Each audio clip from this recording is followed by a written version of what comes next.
Colombia enfrenta una de esas realidades que incomodan, pero que no sé. En medio de una entrevista intensa rumbo a las elecciones presidenciales de 2026, surgió uno de los momentos más incómodos y a la vez más reveladores.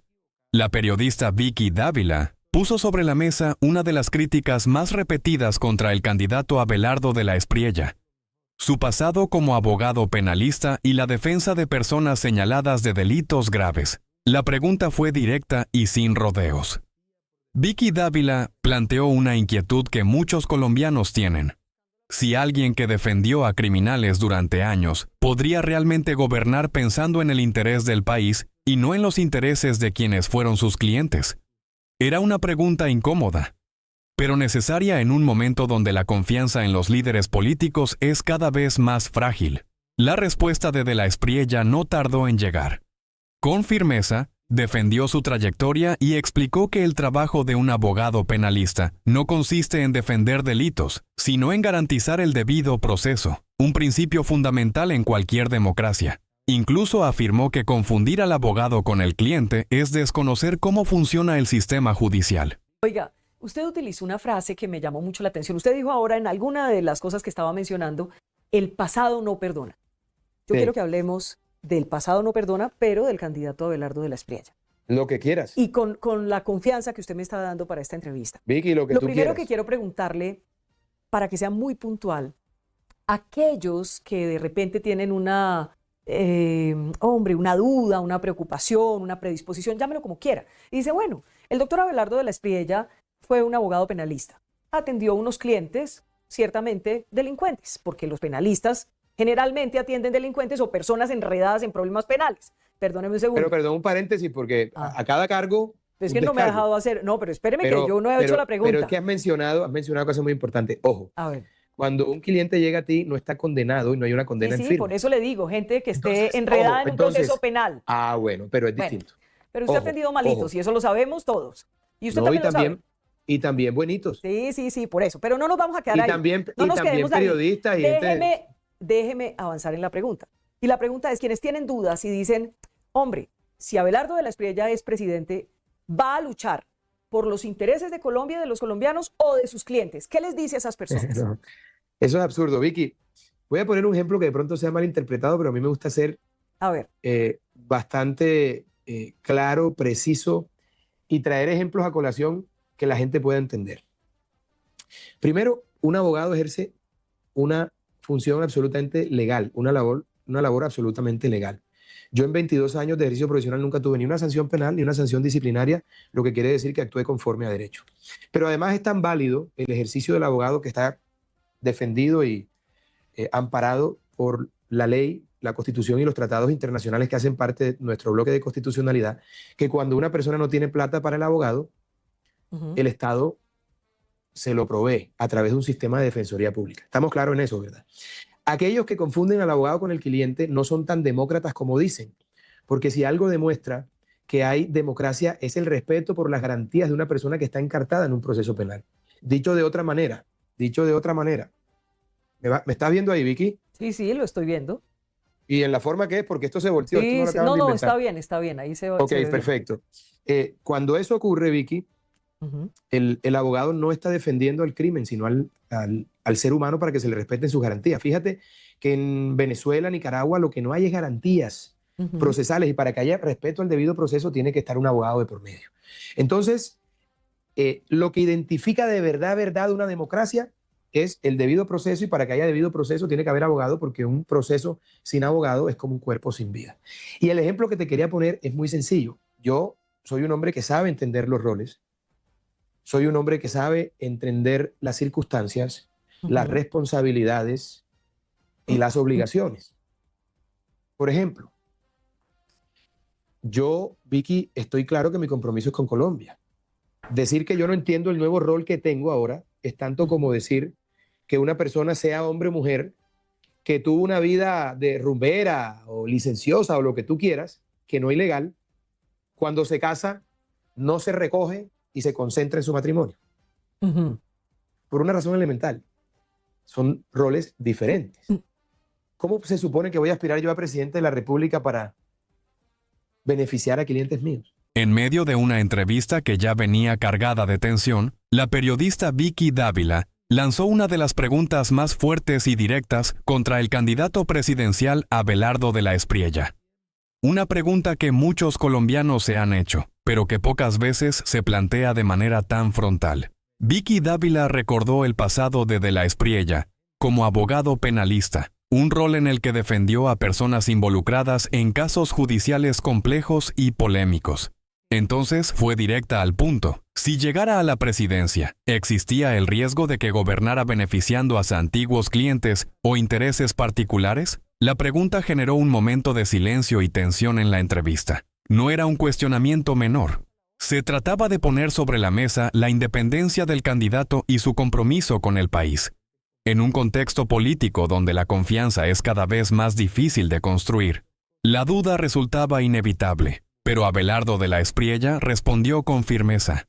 Defendió su trayectoria profesional, explicó el papel de los abogados dentro de una democracia y aseguró que su compromiso, si llegara a la presidencia, sería únicamente con Colombia. Incluso afirmó que aspirar al poder para beneficiar a antiguos clientes sería absurdo y contrario a todo lo que ha construido en su carrera.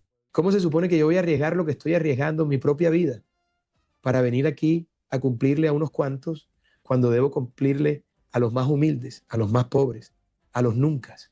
Vicky, tú y yo nos conocemos hace 20 y pico años. Yo no soy un dechado de virtudes, lejos estoy de eso. Pero entiendo mis responsabilidades, he sido un hombre responsable. Yo he pasado toda mi vida trabajando. Con errores y virtudes he construido un nombre que me tiene hoy aquí, a puertas de ser el próximo presidente de la República.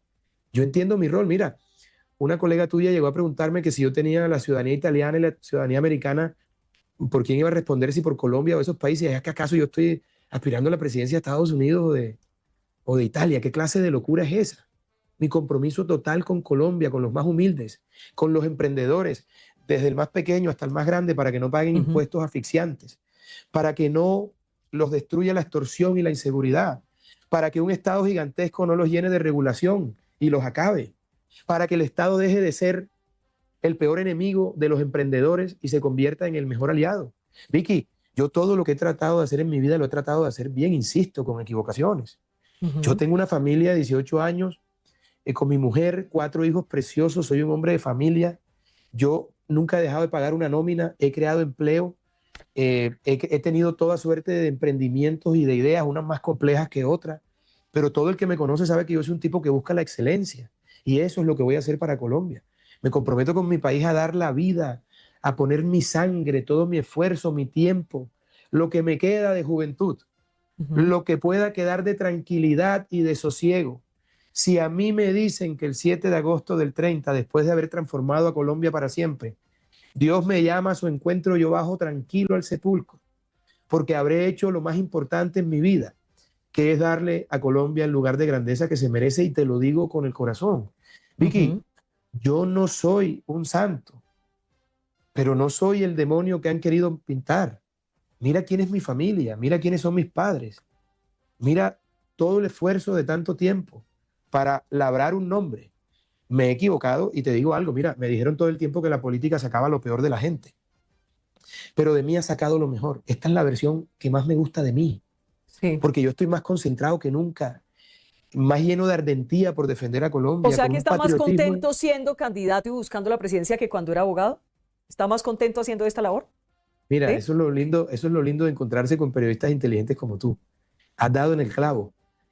Si hay 2 cosas que me han hecho feliz en la vida, es mi mujer, mis hijos, encontrarme con Dios y pelear por la democracia, la libertad y la institucionalidad de mi país. Ayer le decía a Juliana Gutiérrez y a todo mi equipo, ojalá no se acabe la campaña. Qué bello llegar a los pueblos, sentir el cariño de la gente, tomarme una fría en el parque. Vicky, yo he tenido, gracias a mi trabajo, como tú, porque a ti, al igual que a mí, nadie nos ha regalado un carajo, he tenido la oportunidad de tener una vida maravillosa. Dios ha sido supremamente generoso conmigo. He tenido una vida de película, pero además en una historia rosa de amor, los hijos, los amigos. He vivido la vida a mi manera. Y hoy tengo perfectamente claro que Dios y la vida me estaban preparando para este momento. He tenido la oportunidad de conocer tantas cosas Y hoy disfruto más sentarme con Teo en la chinita a jugar dominó y tomarme una fría. Bueno, Porque pero ya espere, fui a paremos todo. ahí un segundo porque le quiero preguntar. Después de este intercambio, queda claro que este no fue simplemente un momento incómodo dentro de una entrevista, sino un punto clave para entender una de las principales dudas que rodean la candidatura de Abelardo de la Espriella. Su pasado como abogado penalista y las posibles implicaciones de ese historial si llegara a la presidencia. La pregunta fue fuerte, directa y necesaria. Porque en un país donde la desconfianza hacia la política es alta, los ciudadanos quieren tener la certeza de que quien aspire a gobernar lo hará con independencia total y sin compromisos con intereses particulares. Y cuando un candidato ha defendido a personas envueltas en casos polémicos, es natural que surjan inquietudes sobre posibles conflictos de interés. Sin embargo, la respuesta del candidato también deja varios puntos importantes sobre la mesa. Primero, que el ejercicio del derecho penal hace parte del funcionamiento de cualquier democracia. Los abogados no defienden delitos, defienden el derecho al debido proceso, un principio que garantiza que todos los ciudadanos tengan representación legal, sin importar las acusaciones que enfrenten. Segundo, de la Espriella fue enfático en afirmar que su compromiso, en caso de llegar a la presidencia, sería exclusivamente con Colombia. Aseguró que no tendría sentido arriesgar su reputación y su carrera política para favorecer intereses particulares, algo que además generaría un enorme costo político y legal. Tercero, este momento también deja ver cómo la campaña presidencial se está moviendo hacia cuestionamientos más profundos sobre la trayectoria, la independencia y la credibilidad de los candidatos. Ya no se trata solamente de propuestas, sino de la confianza que cada aspirante puede generar en los ciudadanos. En conclusión, este fragmento refleja un debate de fondo. ¿Puede el pasado profesional de un candidato convertirse en una debilidad o, por el contrario, en una experiencia que fortalezca su visión de gobierno? La respuesta, como siempre, quedará en manos de los votantes. Lo cierto es que este intercambio dejó uno de los momentos más relevantes de la entrevista, porque tocó un tema sensible, generó debate y permitió escuchar una defensa directa del candidato frente a una de las críticas más fuertes que ha enfrentado. Y mientras la carrera presidencial avanza, este tipo de preguntas seguirán marcando la conversación política. Porque al final, más allá de ideologías, lo que los ciudadanos buscan es confianza, transparencia y la seguridad de que quien llegue al poder gobernará pensando únicamente en el país,